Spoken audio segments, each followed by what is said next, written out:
Seatbelts reduce the risk of death by 45% and cut the risk of serious injury by 50%.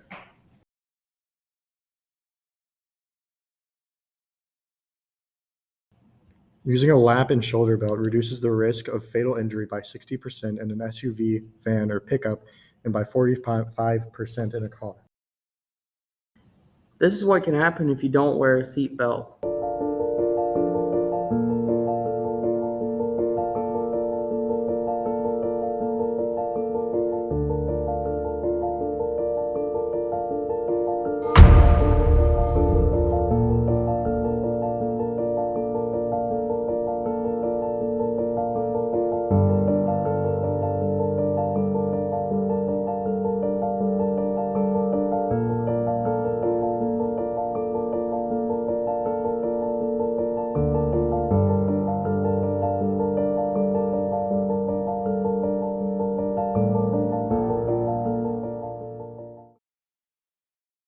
Just click it. Don't risk it.